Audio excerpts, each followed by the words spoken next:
Bienvenidos a Justicia Impositiva, un programa de Tax Justice Network, la red de justicia fiscal.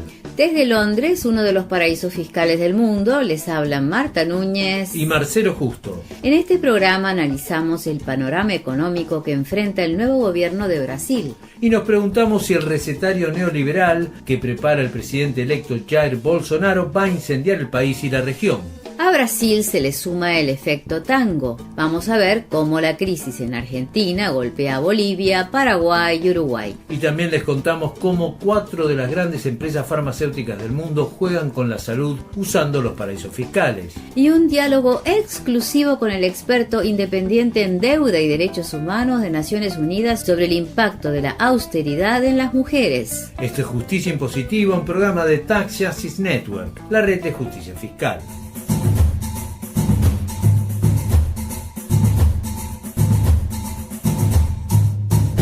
Brasil y el mundo enfrentan esa nueva realidad que será el gobierno de Jair Bolsonaro, que asumirá el 1 de enero. La prédica misógina, racista, homofóbica a favor de la tortura, las armas y la mano dura del presidente electo del Brasil está teniendo un impacto en la vida cotidiana, con violencia en las calles y una derechización del discurso social. Estamos hablando de la más importante economía de América Latina. Un estornudo de Brasil se hará sentir en otros países. Hoy el vocero económico de Bolsonaro es Paulo Guedes, un neoliberal de pura cepa, un Chicago Boy, que ya anticipó que su prioridad es achicar el gasto público, flexibilizar el mercado laboral y reducir la presencia estatal en la economía, es decir, privatizar. Después de un crecimiento sostenido entre 2003 y 2013, la economía brasileña se contrajo un 10%. El desempleo hoy supera el 11%. El déficit fiscal es del 7%. Los mercados financieros mostraron una vez más que son amorales al celebrar la victoria de Bolsonaro, que pone a un Chicago Boy al frente de la economía tal como ellos quieren. Le preguntamos a João Carlos Loevens, economista del Instituto de Justicia Fiscal de Brasil, sobre el impacto que puede tener la receta Bolsonaro para la economía brasileña. Paulo Guedes, que va a ser el ministro de Economía, es un conocido operador del mundo económico, es fundador del Banco Pactual, ha sido administrador de varios fondos de inversión. Paulo Guedes va a entregar el petróleo, la empresa Petrobras, todas las hidroeléctricas, para direccionar que sean explotadas por las grandes multinacionales extranjeras, que no hagan competencia a Estados Unidos. Vamos a seguir un modelo de agronegócio exportador de Brasil, que el productor de materias primas baratas, de maíz, soya, ¿no?, con la renta altamente concentrada, bajo una élite pequeña, y el aumento de la pobreza de la gran parte de la población. El cambio de gobierno tendrá un fuerte impacto en el Mercosur, el bloque comercial que forma con Argentina, Uruguay y Paraguay. Ante la pregunta de una periodista argentina, el mismo Paulo Guedes, visiblemente ofuscado, dejó en claro que el Mercosur no era una prioridad. Escuchemos. No es prioridad. No, la prioridad no es el Mercosur. Mercosur no es prioridad. No es prioridad. En una clara señal de la perversión informativa que rige hoy en Brasil, la reacción de Guedes fue descrita como una respuesta a una periodista izquierdista argentina. Guedes dio marcha atrás al otro día, diciendo que no quería ofender a nadie, pero reafirmando que el horizonte comercial de Brasil pasaba por otro lado. El Mercosur ya venía arrastrando problemas desde hace tiempo, pero con la elección de Mauricio Macri en 2015 y ahora de Jair Bolsonaro, queda claro que está en la cuerda floja. Le preguntamos al exsecretario de Relaciones Económicas Internacionales de Argentina, Carlos Bianco, si esta nueva política es el virtual certificado de defunción del Mercosur.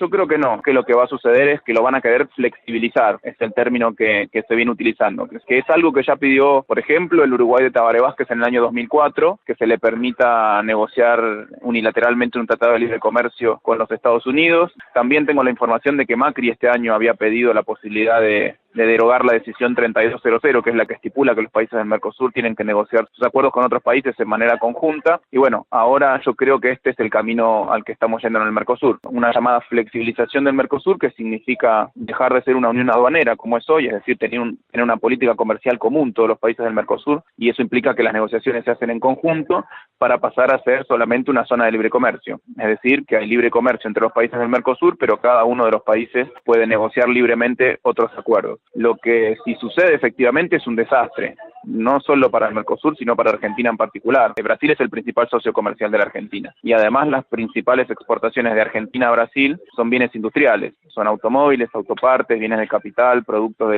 químicos, caucho, plástico, etcétera, que es lo que fundamentalmente exportamos a Brasil. Es decir, todos productos industriales, o la mayoría productos industriales, de alto contenido tecnológico, de gran valor agregado, que generan mucho empleo calificado, empleo bien pago. Si efectivamente, por ejemplo, se flexibiliza el Mercosur y eso le da la oportunidad a Brasil unilateralmente de negociar un tratado de libre comercio con Estados Unidos, con la Unión Europea o con la potencia industrial que sea, lo que va a terminar sucediendo es que las preferencias que hoy tiene Argentina por ser parte del Mercosur también las va a tener, por ejemplo, Estados Unidos, y por lo tanto los bienes industriales que nosotros le vendemos a Brasil los vamos a dejar de vender, porque Brasil los va a pasar a comprar de un país mucho más competitivo, en este caso como sería Estados Unidos, o eventualmente una región como sería la Unión Europea. Para todos se pierden las preferencias intrazona que hay. Si se firma algún acuerdo de libre comercio de ese tipo, estaría impactando de la misma manera, pero más fuerte en Argentina, porque Argentina de todos estos es el país más industrial. El exsecretario de Relaciones Económicas Internacionales de Argentina, Carlos Bianco. Están escuchando Justicia Impositiva, un programa de la Tax Justice Network, la red de justicia fiscal.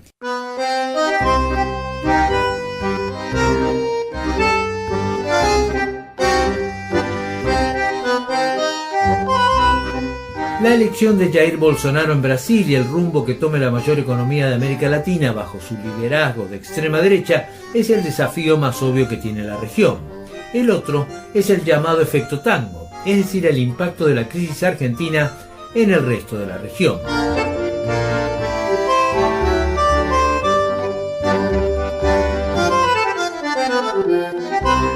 Los datos de la economía argentina bajo el gobierno de Mauricio Macri son pavorosos. Con una inflación que superó el 100% desde el comienzo de su mandato en diciembre de 2015, Argentina es hoy considerada hiperinflacionaria por las normas internacionales de información financiera.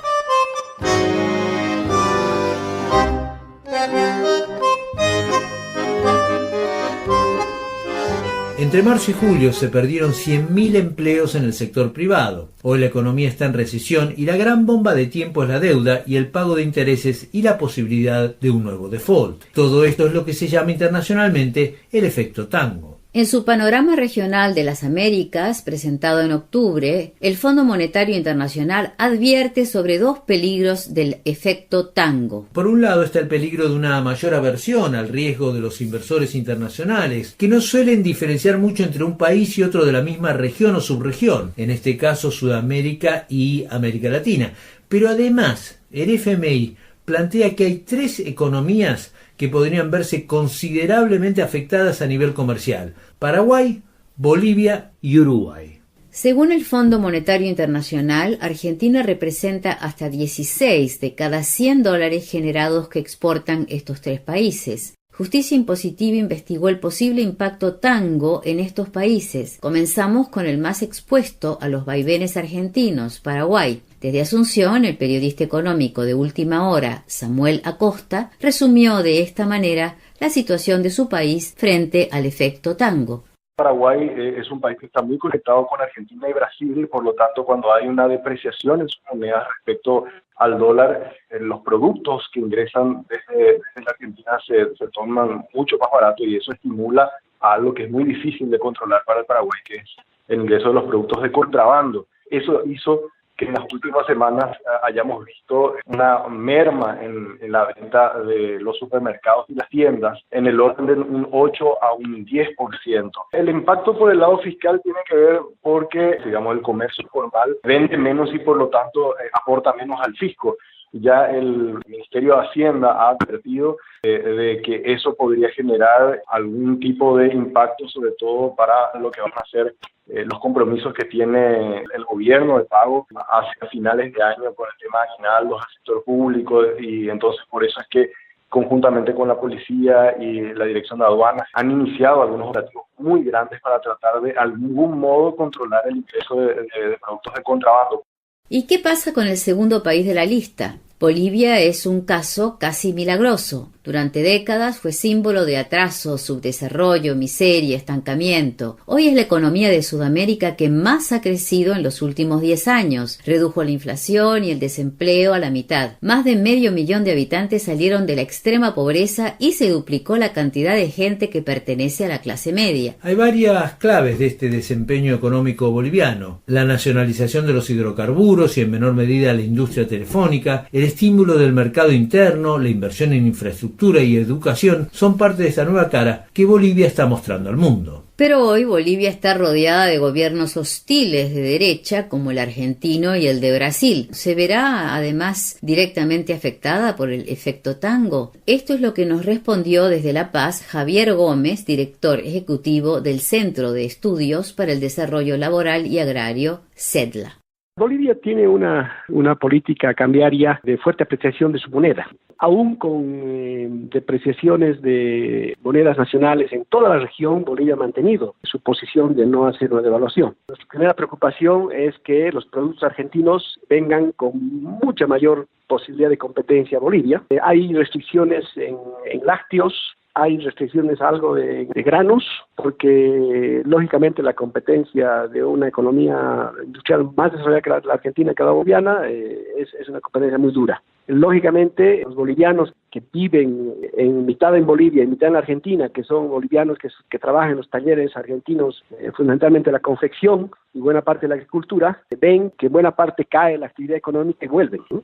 Por otro lado, Bolivia está teniendo algún nivel de problemas con el pago de las ventas de gas a la Argentina. Hay un retraso en pago de facturas, pero cuando miran el problema argentino, lo miran más en el sentido político. Las autoridades bolivianas miran el reflejo de la posible reversión de lo que llamarían el progresismo en Bolivia a razón de lo que pasó con Macri o lo que está pasando con Bolsonaro.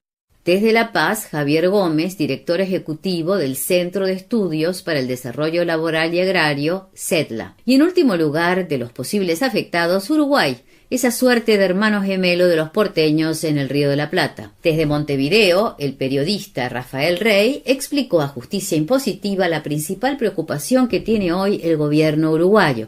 El punto acá clave, tratándose de Argentina, es el turismo. Uruguay el año pasado recibió más de 2,5 millones de turistas argentinos, que al mismo tiempo fue un incremento de más del 25% respecto a 2017, o sea que venía creciendo hace años, pero fue como un salto importante. Y esa cantidad de personas que vienen de Argentina representa casi el 70% de los turistas que entran a Uruguay. Entonces, que el potencial turista argentino tenga problemas para venir a Uruguay es un problema para Uruguay importantísimo, por lo que genera, o sea, a nivel de ingresos el turismo para Uruguay, que andan entre los rubros como más importantes a nivel de ingresos para el país. Pero hay una cosa interesante que se estuvo como discutiendo entre las cámaras y el Ministerio de Turismo, es como apuntar a beneficios que se otorgan generalmente en baja temporada. Hay algunos beneficios, por ejemplo, en algunos hoteles que, bueno, si vos alquilás una noche te regalan otra, o ese tipo de cosas, vales de combustible para la gente que ingresa al país, que viene en auto desde Argentina, que son beneficios que se otorgan generalmente durante la baja temporada. Y eso lo estarían estudiando de aplicarlo en el verano, que creo que eso es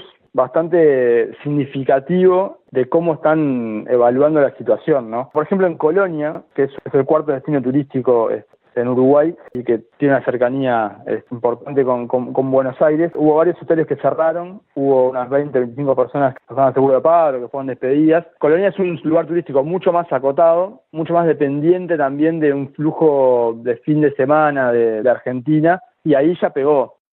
Desde Montevideo, el periodista uruguayo Rafael Rey, en diálogo con Justicia Impositiva. En Brasil, en Argentina, en el resto de América Latina o en el mundo, todo ocurre bajo la sombra de los paraísos fiscales. Veamos algunas noticias de estas guaridas fiscales que están en el corazón del sistema financiero.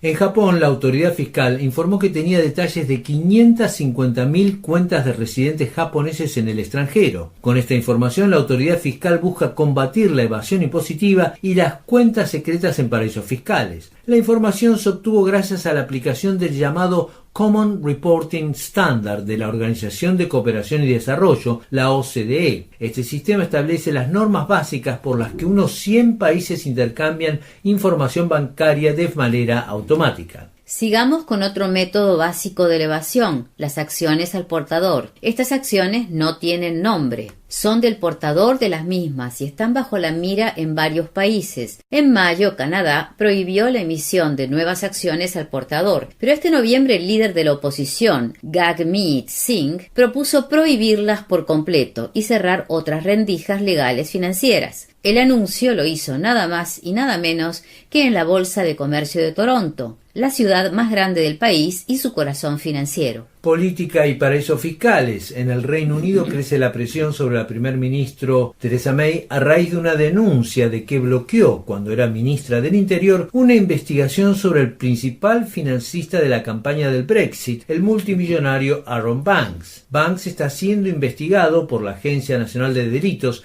que busca descubrir la ruta de dinero que financió la campaña del Brexit, la campaña por el referéndum que terminó con la votación a favor de la salida del Reino Unido de la Unión Europea. Y en Perú, Keiko Fujimori fue condenada a 3 años de prisión por el caso de lavado de dinero para financiar su campaña electoral a la presidencia en el 2011. La defensa apeló el caso. Más allá del resultado de esta apelación, la dirigente e hija de Alberto Fujimori enfrentará un juicio por lavado que tiene una pena de entre 10 y 20 años. Están escuchando Justicia Impositiva, un programa de Tax Justice Network, la red de justicia fiscal. No olviden que pueden seguirnos en Twitter, @J_impositiva. O suscribirse y recibirán nuestro programa mensualmente. Escribir a justiciaimpositiva15@gmail.com.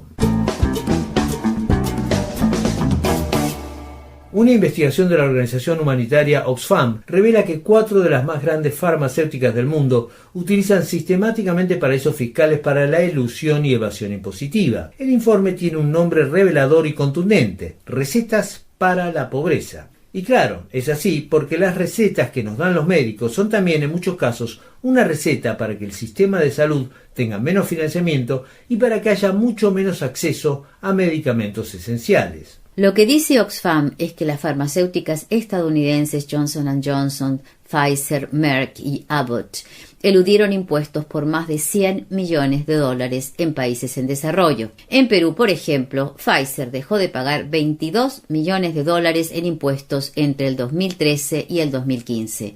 En Chile, casi 5 millones. En Colombia, casi 12 millones. ¿Cómo lo hicieron? Usando las guaridas fiscales. Pfizer, por ejemplo, tiene 14 subsidiarias en Delaware, Estados Unidos, uno de los estados más pequeños del país, un paraíso fiscal de 32.000 habitantes. Pero además, Pfizer tiene subsidiarias en China, Brasil, Holanda y el Reino Unido. Y claro, como la idea central de toda esta mecánica de subsidiarias en paraísos fiscales es la opacidad, le preguntamos a Oxfam cómo consiguió esta información. Nos contestó así Susana Ruiz Rodríguez, directora de política fiscal de Oxfam.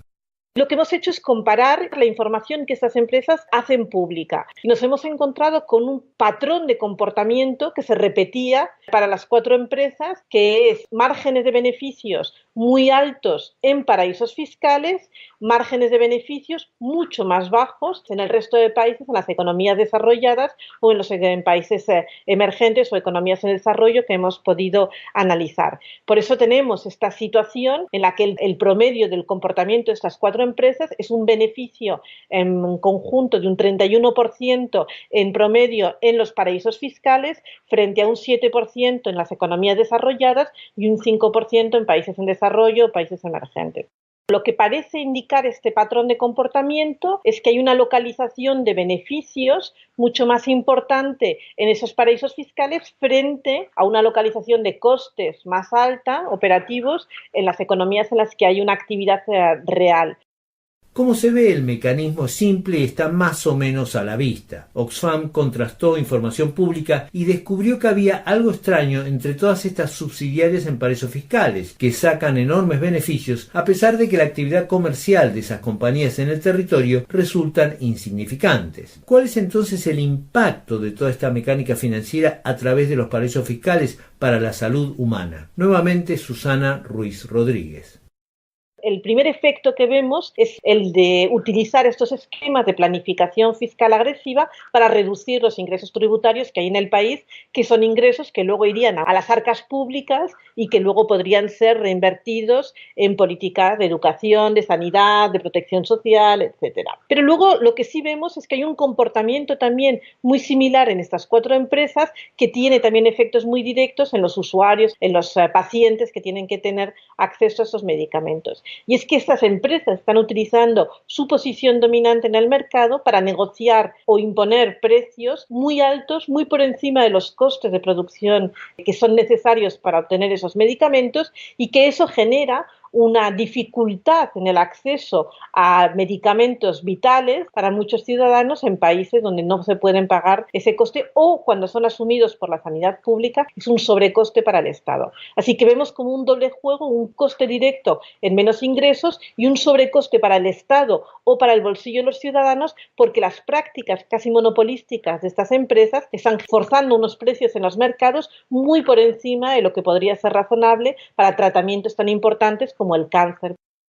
Las farmacéuticas justifican estos beneficios extraordinarios diciendo que sus investigaciones sobre nuevos medicamentos representan años de investigación y experimentos. La única manera de recuperarlos es mediante el monopolio que les otorgan las patentes por exclusividad, que suelen durar 20 años. Pero en el estudio que hace Oxfam de los balances de estas farmacéuticas, descubre que las empresas pagan más en dividendos a accionistas y ejecutivos que en investigación y desarrollo de medicamentos. En otras palabras, las ganancias superan generosamente a la investigación específica. Y eso sin contar otro de los grandes gastos de estas empresas, la práctica del lobbying o cabildeo, que es legal en Estados Unidos. Con este lobbying, las farmacéuticas aseguran el apoyo de congresistas a los que financian sus campañas para garantizar su voto en temas clave. En Estados Unidos no diferencian color político, financian a demócratas y republicanos. ¿Cuánto? Más de $200 millones anuales en estas campañas. Otra práctica es tener a sus propios directivos, los famosos CEOs, en puestos clave. El actual ministro de Salud de Estados Unidos es Alex Azar, que dirigió Eli Lilly entre 2012 y 2017. El representante de comercio es Robert Lighthizer, que estaba en el bufete de abogados que representaba a Pfizer, Merck y Abbott. Con estas palancas se puede influir en el gigantesco mercado de salud de Estados Unidos, pero también garantizar los intereses globales de estas multinacionales. En el 2017, por ejemplo, Estados Unidos amenazó a Colombia con suspender su ayuda al proceso de paz y bloquear su incorporación a la Organización para la Cooperación y el Desarrollo Económicos, OCDE, si no desistía de su intento de aplicar una licencia obligatoria al medicamento oncológico Imatinib, cuyo tratamiento costaba alrededor de $10.000 por persona. Ante la presión, Colombia cedió. Con el giro actual a la derecha de la región, no parece haber muchas posibilidades de que esto cambie. Precios altos de medicamentos monopolizados por compañías que evaden impuestos en paraísos fiscales. Esa es la fórmula del éxito. Oxfam analizó el impacto de estas prácticas de las farmacéuticas en 7 países en desarrollo. 4 de ellos son sudamericanos: Chile, Perú, Ecuador y Colombia. Nuevamente Susana Ruiz Rodríguez. Hemos podido analizar los datos de Chile, Colombia, Ecuador y Perú y nos encontramos con unas situaciones muy parecidas para los 4 países, es decir, con márgenes también de beneficios mucho más bajos en esos países. Por ejemplo, en Ecuador están simplemente en un 1%, en Chile están en un 4%, es decir, que frente a ese 31% que estaban declarando de beneficios en los paraísos fiscales, estas empresas, a pesar de tener una presencia bastante amplia en estos mercados, están declarando unos márgenes de beneficios mucho más escasos. Y sabemos perfectamente que en la mayor parte de los países de América Latina todavía hay una necesidad de inversión en políticas sanitarias que es muy elevada y que tenemos un coste de acceso a los medicamentos que está dificultando todavía o afectando a la calidad de vida de muchas personas. Susana Ruiz Rodríguez, directora de Política Fiscal de Oxfam. La alternativa a esta guerra de las patentes de las multinacionales son los medicamentos genéricos que ofrecen acceso a remedios esenciales a precios razonables. India es el mejor ejemplo de esta política, pero desde ya que no es el único caso. La presión viene por el lado de Estados Unidos, que busca consolidar y extender el régimen de patentes. Con Donald Trump, esta presión ha aumentado, pero en las reglas de la Organización Mundial del Comercio y desde ya en las recomendaciones de la Organización Mundial de la Salud, existe suficiente espacio político para seguir un camino alternativo que garantice el acceso a medicamentos esenciales. La cuestión es la voluntad política. Una señal de que la economía mundial no anda como debería es la cantidad de programas de austeridad que ha habido en lo que va del siglo, en especial desde el estallido financiero de 2008. Los ajustes económicos afectan a las grandes mayorías, aunque no a todos. Banqueros, millonarios, paraísos fiscales y otras ínfimas minorías de la población mundial suelen estar exentos de la guadaña de la austeridad. Ahora un informe de Naciones Unidas incorpora una dimensión de género a la temática de la austeridad. Según el informe que presentó en octubre a la Asamblea General de las Naciones Unidas, el experto independiente en deuda y derechos humanos de la organización, Juan Pablo Voslawski, las medidas de austeridad y los recortes sociales impactan aún con más fuerza a las mujeres. Esto es lo que comentó Voslawski a Justicia Impositiva. Existe una segregación estructural contra las mujeres que se representa en el mercado de trabajo a través de una serie de restricciones que sufren las mujeres y que de algún punto se pueden reducir a la mayor carga de trabajo doméstico de cuidado no remunerado. La condición jurídica y social de las mujeres de la ONU ha establecido que este trabajo de cuidado doméstico puede ser desde limpieza hasta hacer la comida para niños, niñas y personas adultas, se ha estimado entre 29% del Producto Bruto Global. Entonces, a partir de este dato, que las mujeres trabajan mucho más que los hombres en los trabajos de cuidado doméstico y no remunerado, la austeridad golpea sobre ellas de la siguiente forma. Como son las mujeres las que tienen una menor ventaja competitiva para acceder al mercado laboral, van a depender más del empleo público. Por eso encontramos muchas más mujeres, sobre todo en los sectores de salud y educación, como empleadas del Estado. Y por otro lado, van a ser a su vez más dependientes de subsidios y ayudas activas por parte del Estado. Entonces, cuando se recortan las plantillas, los empleos públicos, y a su vez se recortan los planes sociales, los subsidios, etcétera, van a ser las mujeres las que más padezcan las consecuencias. Las remesas familiares de latinoamericanos y latinoamericanas que viven en el extranjero supera los 75.000 millones de dólares, una cifra equivalente al crecimiento de las exportaciones regionales. Según el experto independiente en deuda y derechos humanos de la organización, el impacto que tiene la austeridad en las remesas tiene también un sesgo de género.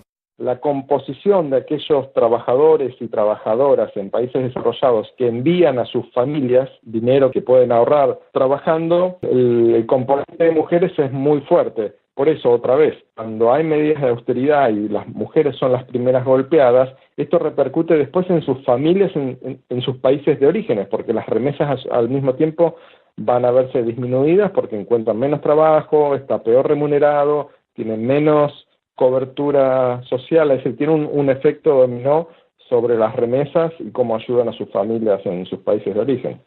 El informe es parte de un proyecto de las Naciones Unidas sobre el impacto de la austeridad sobre los derechos humanos. En el programa 27 de Justicia Impositiva, este septiembre de 2018, presentamos las medidas que proponía la ONU para lidiar con el impacto de la deuda y los programas de ajuste. ¿Qué se puede hacer en el caso específico de las mujeres? ¿Hay una política específica que pueden llevar adelante los gobiernos y los organismos internacionales? Nuevamente, Juan Pablo Voslawski. El informe tiene dos grandes recomendaciones, una de tipo instrumental y otra más sustantiva. La instrumental es que antes de negociar, diseñar e implementar reformas económicas, debe realizarse una evaluación de impacto de género, es decir, de qué manera va a repercutir la reforma económica en general sobre los derechos humanos, pero un capítulo, un enfoque especial de esta evaluación es la de género. La otra recomendación es más sustantiva, que es apuntar a las causas que generan las desventajas competitivas de las mujeres. Y es básicamente el trabajo de cuidados domésticos no remunerado. Y el planteo que se hace en el informe es que debe haber una gran inversión estatal en infraestructura física y social para que sea el Estado el que preste mayormente los trabajos de cuidado y que sean debidamente remunerados, que sean accesibles física y económicamente, que sean de calidad, etcétera. Esto al mismo tiempo puede ser una política anticíclica, es decir, una mayor inversión en la economía de cuidado en manera de traccionar la demanda doméstica y hacer frente a crisis económicas y financieras. El experto independiente en deuda y derechos humanos de la organización, Juan Pablo Boslavsky. Llegamos así al final de Justicia Impositiva, un programa de la Tax Justice Network, la red de justicia fiscal. Y no olviden que pueden seguirnos en Twitter, @j_impositiva. O suscribirse y recibirán nuestro programa mensualmente. Escribir a justiciaimpositiva15@gmail.com. Desde los estudios de Tax Justice Network, la red de justicia fiscal, los saludan Marcelo Justo y Marta Núñez. Hasta la próxima.